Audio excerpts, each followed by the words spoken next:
Ambassador Veltak stood before the massive holographic display that dominated the council chamber. The three-dimensional star map rotated slowly, showing thousands of inhabited systems connected by glowing trade routes. But there, like a cancerous growth in the heart of civilized space, was a red zone that every ship avoided. The red boundary lines marked human territory. For 37 years, no vessel had crossed those borders. No trade missions, no diplomatic envoys, no exploratory fleets.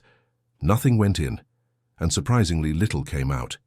Honored delegates, Veltak's voice echoed through the chamber, as representatives from 43 species turned their attention to him. I stand before you today with a simple question that has haunted me for cycles. Why do we treat this sector like a plague zone? His clawed finger pointed at the human space designation. These creatures only achieved faster-than-light capability 40 years ago. Their ships are basic fusion drives wrapped in metal. Their weapons are projectile-based explosives. By every metric we use to measure civilization, they should be irrelevant. Murmur rippled through the assembly. The Zephyrian delegate's crystalline form chimed nervously. The Cortan representative's scales shifted from blue to worried purple. Even the usually confident Nexari kept their optical stalks lowered. Elder Councillor Morthen, whose species had served on the council for over 1,000 years, slowly raised, his massive bulk from the central dais. His tentacles, each thicker than Veltak's torso, writhed in what Veltak recognized as deep anxiety. Young Ambassador, Morthen's voice carried the weight of centuries, there are some doors that should remain closed. Some boundaries exist not to keep others out, but to keep something in. Veltak's frustration bubbled over. But what? Their largest ships barely qualify as light cruisers by our standards. Their population is contained to a handful of systems. Intelligence reports suggest they have fewer than 50 billion individuals across all their colonies. The Altarian delegate, whose species prided itself on logic, leaned forward with interest. The ambassador raises valid points. Perhaps our fears have become outdated traditions rather than necessary precautions. This sparked immediate debate. Half the chamber erupted in alarmed chatter, while the other half nodded in agreement. The younger species seemed curious about humanity, while the older races appeared terrified at even discussing the topic. Morthen's tentacles slammed against the floor, creating thunderous booms that silenced the chamber. You speak of things you do not understand.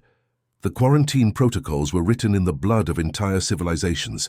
Then explain it to us, Veltak challenged, his voice carrying across the now silent chamber. Show us these records. Let us understand why an entire sector of space remains forbidden to the greatest galactic civilization in history.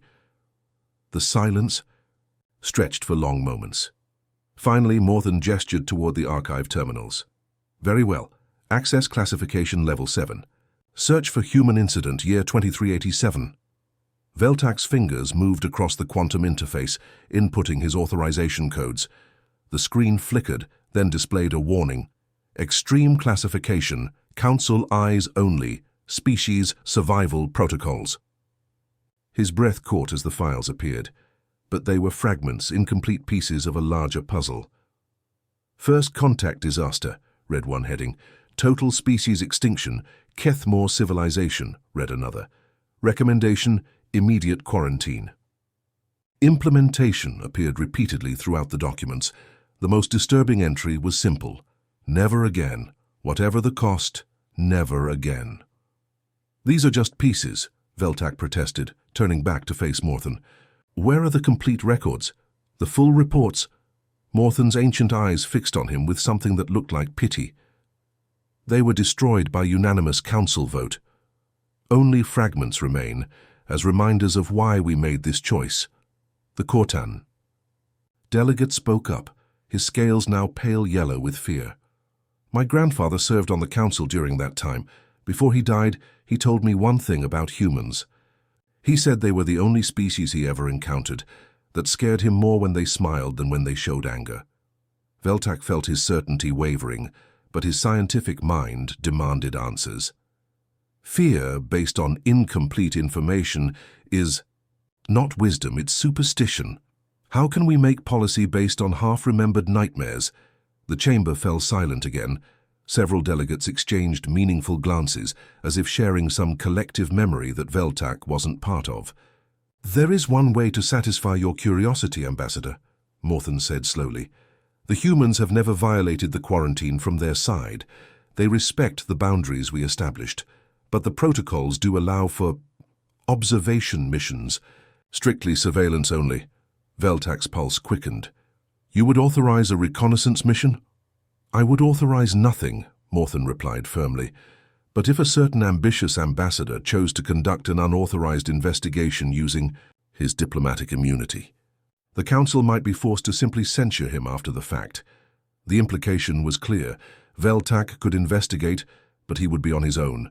No backup, no official support, and if something went wrong, the Council would deny any involvement as E. The session ended and delegates filed out. Veltak remained staring at the star map. The red zone seemed to pulse like a beating heart, mysterious and forbidden. Within hours, he was planning his approach to human space, assembling a small, fast reconnaissance fleet. He had to know the truth. 3 days after leaving the Galactic Council chambers, Veltak found himself aboard the stealth cruiser Whisper of Stars, leading a small reconnaissance fleet toward the edge of human space. His crew consisted of volunteers from various species, all curious about the mysterious quarantine zone that had puzzled younger generations of galactic citizens. Commander Kixtal, a seasoned Vorthan military officer whose blue-scaled hide bore scars from countless battles, stood beside him at the observation deck. "Sensors are picking up the boundary markers now, Ambassador. Human space begins just beyond that asteroid field." Through the reinforced viewport, Veltak could see the edge of forbidden territory. It looked disappointingly ordinary. No massive defense platforms, no visible weapon emplacements, just empty space marked by simple beacon buoys that broadcast a basic message. "Restricted zone, authorized personnel only." "Begin passive scans," Veltak ordered. "I want detailed readings on everything we can detect from here." The ship's advanced sensors, designed to penetrate enemy defenses undetected, swept across the nearest human systems. Data began flowing across the main display screen, and what they found only deepened Veltak's confusion. "Sir," reported Lieutenant Crix, the ship's sensor operator, "I'm detecting 17 human colonies across 4 star systems. Population readings suggest approximately 2 billion individuals total. Their largest city appears to be built around what looks like a basic orbital station." Commander Kixtal studied the tactical display with professional interest. "Their ships are exactly what intelligence suggested. Chemical rockets for short-range work, basic fusion drives for interplanetary travel. I'm seeing some crude faster-than-light vessels, but nothing that would challenge even our oldest cruiser designs." Veltak watched a human cargo freighter lumber between 2 planets, its engines belching visible exhaust trails. "Look at that propulsion system. My personal shuttle has more advanced engines than their cargo fleet." The reconnaissance continued for hours. They observed human mining operations that used primitive drilling equipment, farming colonies with basic atmospheric processors, and manufacturing stations that produced goods using techniques the galaxy had abandoned centuries ago. "Their military presence is minimal," Kixtal noted, highlighting several patrol craft on the display. "Small vessels, lightly armed. Crews appear to number in the dozens rather than hundreds. I count fewer than 50 combat-capable ships in this entire sector." Everything they observed reinforced Veltak's growing conviction that the Galactic Council's fears were based on outdated information. These humans looked like any other developing species, struggling to expand beyond their home system with limited technology and resources. "Sir," Lieutenant Crix called out, "we're detecting what appears to be a human research facility on the edge of their territory. It's broadcasting scientific data on stellar phenomena. Should we intercept the transmissions?" "Do it," Veltak ordered. If humans were conducting advanced research, it might explain some of the mystery surrounding them. The intercepted data streams revealed atmospheric studies, mineral surveys, and basic stellar cartography.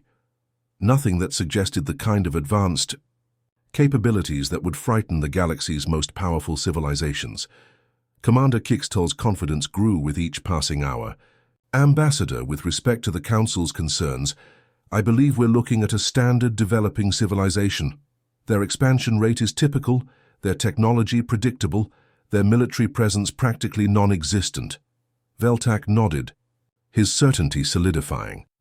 The quarantine appears to be an overreaction based on incomplete historical data. These humans pose no more threat than any other species at their development level. He made his decision. Take us across the boundary. We'll conduct a closer survey and then make peaceful contact. It's time to end this unnecessary isolation. The whisper of stars glided silently toward the human territory markers, its stealth systems rendering it invisible to conventional sensors. Veltak felt vindicated as they crossed into forbidden space without incident. Then everything changed. Within seconds of crossing the boundary line, Veltak's confident smile vanished.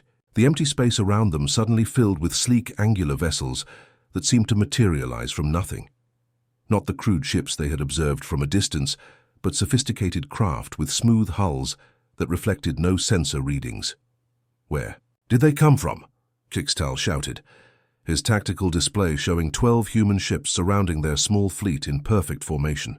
Impossible, Lieutenant Creek stammered. Our sensors show nothing. These ships don't register on any spectrum. It's like they're made of space itself. The human vessels moved with fluid precision, their coordination so perfect that they seemed to share a single mind. No communications passed between them, yet they maneuvered as one entity, maintaining optimal attack positions without apparent effort. Veltak's mouth went dry as he realized their stealth systems had been completely useless. The humans had known exactly where they were from the moment they entered restricted space. A calm, professional voice crackled through their communication system, speaking perfect galactic standard. Unknown vessels, you have entered restricted space. Please identify yourselves and state your intentions. The voice belonged to a human female, and despite its polite tone, Veltak detected something underneath that made his survival instincts scream warnings. It was the same quality he had heard in the voices of apex predators just before they struck. Commander. Kixtal's scales had shifted to deep purple, a sign of extreme alarm in his species. Sir, our weapon systems are offline. They're not damaged, they're just not responding. It's like something is preventing them from activating. Veltak stared at the human ships surrounding them, finally understanding that everything they had observed had been carefully orchestrated. The primitive colonies, the basic technology, the minimal military presence, it had all been a performance designed to make them underestimate human capabilities. The real question now was whether they would live long enough to report their discovery. The T. Human escort ships guided Veltak's disabled fleet through a maze of asteroid fields toward what appeared to be a simple mining station. But as they drew closer, the ambassador realized his eyes had been deceiving him again. The mining station was actually a massive military installation cleverly disguised to look like civilian infrastructure. Docking bays that had seemed like cargo holds revealed themselves as fighter hangars. What looked like ore processing equipment were actually weapon batteries that tracked their approach with silent precision. The station's hull, which had appeared weathered and industrial from a distance, showed intricate armor plating and sensor arrays up close. "They've been watching us the entire time," Commander Kixtal whispered as their ship was tracted into a docking bay. "Every move we made, every scan we conducted, they knew we were coming before we even crossed their border." Veltak felt his confidence crumbling as armed human soldiers in advanced combat suits lined the docking bay. Their equipment looked nothing like the primitive technology they had observed from long range. These were weapons and armor that could rival anything the Galactic Council possessed. The airlock hissed open, and Veltak found himself face to face with Commander Lee Hana. She was smaller than he had expected, barely reaching his chest. But something in her posture reminded him of the hunting cats from his homeworld, calm, patient, but ready to strike without warning. "Welcome to Border Station 7, she said in perfect galactic standard, her voice carrying the same unsettling undertone he had heard over the communications. "I trust your journey was educational." Her choice of words made it clear that she knew exactly why they had come. This wasn't a chance encounter or a routine border patrol response. The humans had been expecting them. "I am Ambassador Veltak of the Hegemony," he announced, trying to regain some diplomatic authority.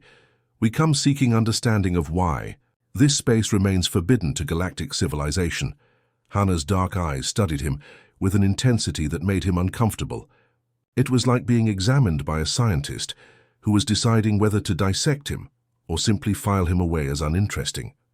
"Ambassador," she replied, "your people established these boundaries 37 years ago for very specific reasons. We've respected them completely. We've never sent ships beyond our borders, never attempted contact with galactic civilization, never violated the quarantine protocols in any way." She gestured for him to follow her deeper into the station. As they walked through corridors that hummed with advanced technology, Veltak noticed human personnel moving with the same fluid coordination he had seen in their ships. No wasted motion, no unnecessary communication, just perfect efficiency. "But surely you can understand our curiosity," Veltak pressed. "The galaxy has moved on since first contact. Perhaps it's time to reconsider these restrictions." Hana stopped walking and turned to face him. For the first time since their meeting began, her carefully maintained composure showed cracks. Something flickered behind her eyes that made Veltak's survival instinct scream. "You believe the quarantine is unnecessary," she said. It wasn't a question. "You think we're just another developing species that poses no real threat to galactic civilization." "Your technology appears limited," Veltak replied carefully. "Your population is small, your expansion controlled. By every standard metric, humanity fits the profile of a typical post-contact species." Hana was quiet for a long moment, and when she spoke again, her voice carried a weight that seemed to press down on him like gravity. "Ambassador, did your intelligence briefings mention why the quarantine was established? Did they tell you about the Kethmore?" The name meant nothing to Veltak, but Commander Kickstel, who had been silent since boarding the station, suddenly stiffened. "The Kethmore were exterminated decades ago," he said slowly. "Complete species extinction. It was listed in military databases as an unknown phenomenon." "Not unknown," Hana corrected. "Hidden.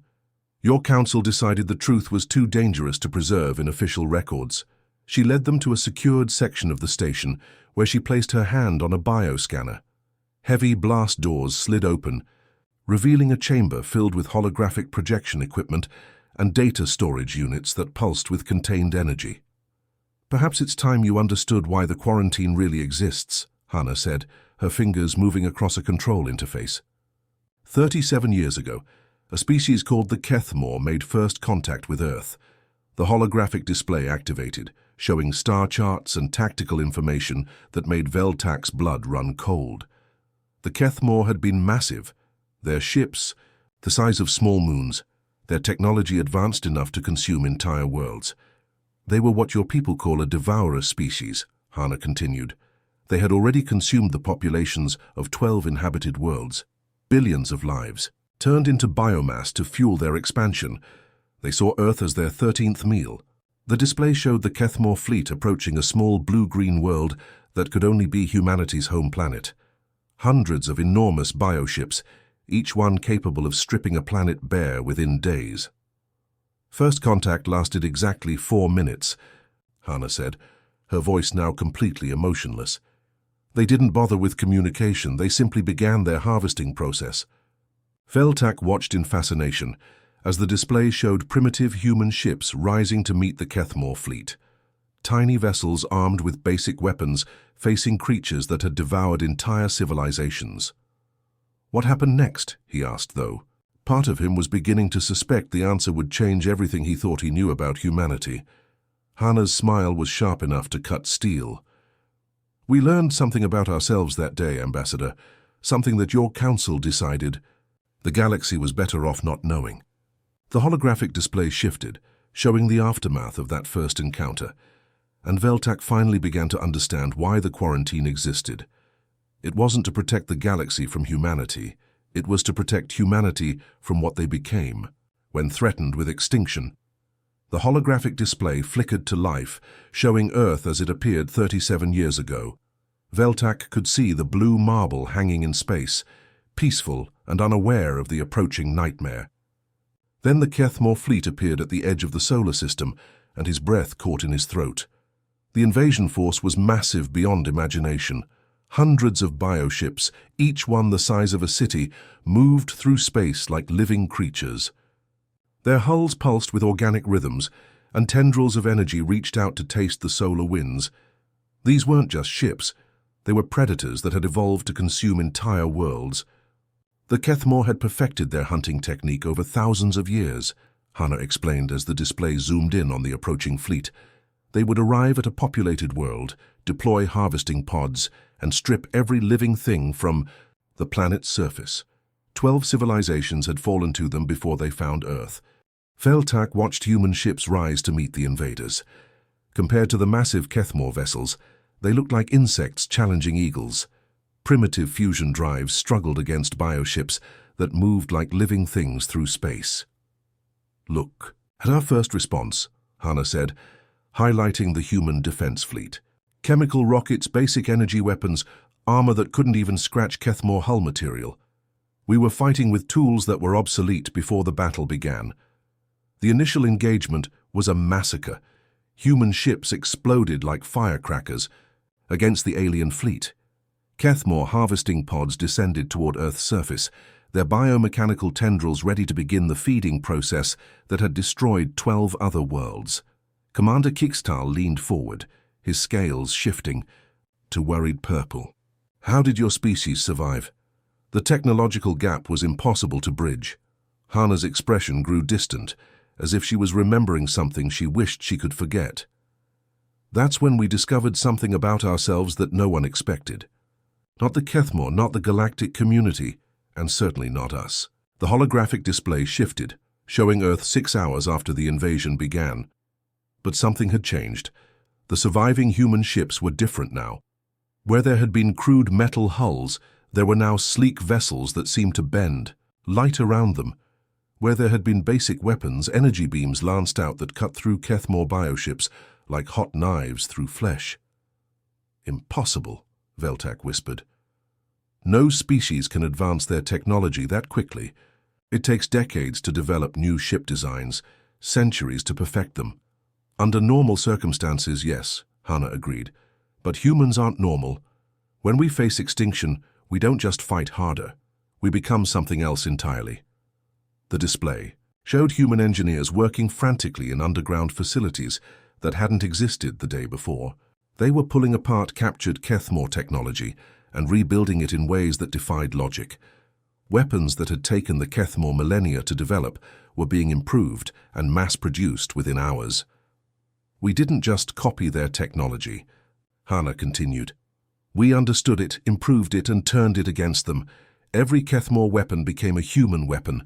Every advantage they had, we took and made it better." Veltak watched in growing alarm as the tide of battle shifted. Human ships that had been destroyed were being replaced by vessels that looked nothing like anything Earth had ever produced. They moved through space with impossible grace, their weapons tearing through the Kethmore fleet with surgical precision. "The Kethmore tried to retreat after losing half their invasion force," Hannah said, her voice taking on a cold edge. "They had never faced resistance like this. In their entire history, no prey species had ever fought back effectively." The display showed the alien fleet trying to escape Earth's solar system, but human ships were already waiting for them. Somehow, humanity had predicted their retreat routes and cut off every escape path. "We followed them," Hannah said simply, and those 3 words carried more menace than any threat Veltak had ever heard. The holographic display expanded to show star charts covering dozens of systems. Red lines traced the path of human pursuit, fleets as they hunted down every Kethmore ship that had escaped Earth. But it wasn't just pursuit, it was systematic extermination. "Within 6 months we had tracked down every Kethmore colony, every outpost, every ship," Hannah continued. "We didn't stop until we found their homeworld, a massive organic construct that had served as their species' heart for over 10,000 years. The final footage showed weapons that seemed to violate the laws of physics, matter converters that turned solid material into pure energy, phase disruptors that reached through dimensional barriers to strike targets that should have been unreachable. Gravity manipulators that crushed entire fleets like insects. But what disturbed Veltak most were the human soldiers in the recordings. They moved through the chaos of total war with expressions of calm satisfaction, as if the complete destruction of an entire species was exactly what they had been born to do. The Kethmore had evolved over millions of years to be perfect predators, Hana said quietly. But when they attacked Earth, they discovered that humans had evolved to be something far more dangerous than predators. We had evolved to be survivors. And when human survival is threatened, we don't just adapt to overcome obstacles. We eliminate them so completely that they can never threaten us again. The holographic display showed the final moments of the Kethmore homeworld, as human weapons reduced it to cosmic dust. An entire species, one that had terrorized the galaxy for millennia, was simply erased from existence. That's why the quarantine exists, Ambassador, Hana concluded.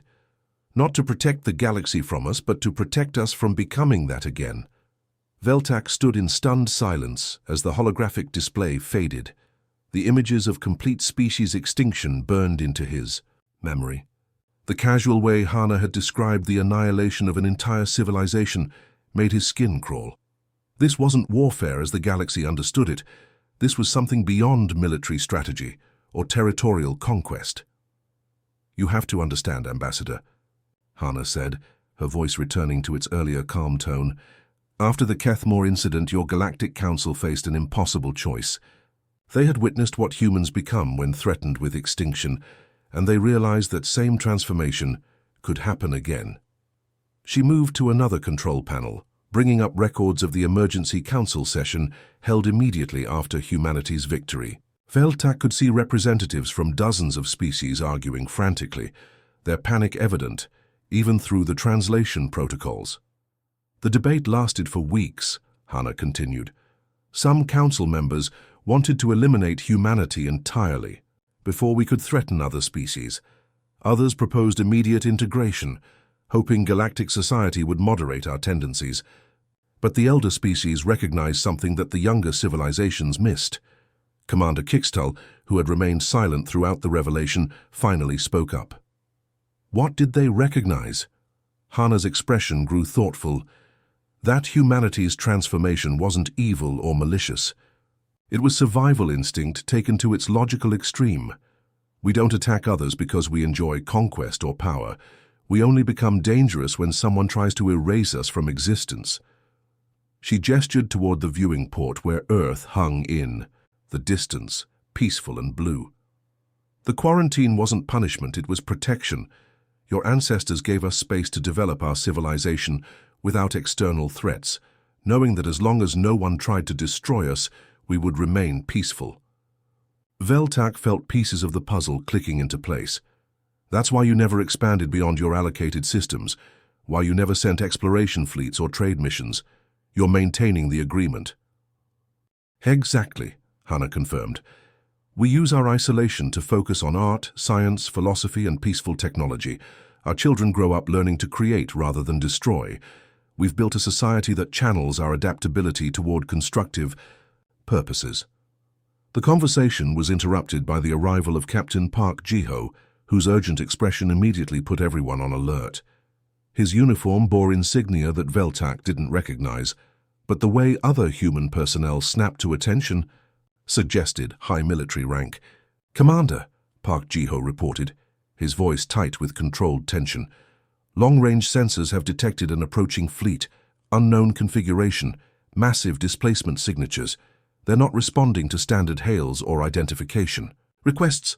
Veltak watched Hana's transformation with fascination and growing terror. The calm diplomatic woman who had been explaining humanity's peaceful intentions vanished, replaced by something that reminded him of the recordings he had just witnessed. Her posture straightened, her eyes grew cold and calculating, and when she spoke, her voice carried absolute authority. Alert Level 7, she commanded, her words echoing throughout the station's communication system. Activate dormant defense protocols. All civilian personnel to emergency stations.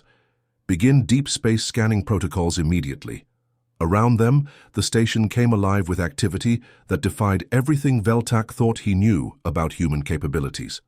Walls that had appeared to be simple metal panels slid aside to reveal weapon arrays that hummed with contained energy. Corridors filled with personnel moving with the same fluid coordination he had observed in their ships. Through the viewing port, Veltak witnessed something that would haunt his dreams forever. Human ships began materializing from empty space, as if reality itself was giving birth to them. Not dozens, but hundreds of vessels emerged from what his sensors registered as vacuum. Each ship was unique, their designs suggesting technology that shouldn't exist according to galactic understanding of physics. Stealth systems that bend space-time, Hana explained, noticing his shocked expression. Phase shift drives that exist in multiple dimensions simultaneously. Weapons that can reach across star systems to strike targets. We've had 37 years to prepare for the next threat. The approaching unknown fleet grew larger on the tactical displays, their ships showing energy signatures that registered as hostile intent. Whatever species was approaching human space, they had clearly come prepared for war. This is why the quarantine exists, Ambassador, Hana said, her voice now carrying an edge that made every survival instinct Veltak possessed scream warnings. Not because we're inherently dangerous, but because when someone threatens human existence, we don't just fight back. We make absolutely certain that threat can never endanger us again. Veltak watched human crews preparing weapons that could unmake matter at the molecular level. He saw tactical displays showing strike plans that covered multiple star systems. He witnessed the awakening of a military machine that had been dormant for decades, but had never stopped preparing for this moment. The Council was right to quarantine us, Hana continued as klaxons began sounding throughout the station, but not to protect the galaxy from humans. They quarantined us to protect us from what we become when someone tries to wipe us out. Azayus, the unknown fleet entered weapon range, and humanity prepared to defend itself. Veltak finally understood the terrible truth. Humans weren't monsters, weren't conquerors, weren't evil. But when pushed to the edge of extinction, they became something far more terrifying than any of those things. They became inevitable. The battle was about to begin, and Veltak knew with absolute certainty that when it ended, the approaching fleet would be nothing but cosmic dust, just like the Kethmore before them. The end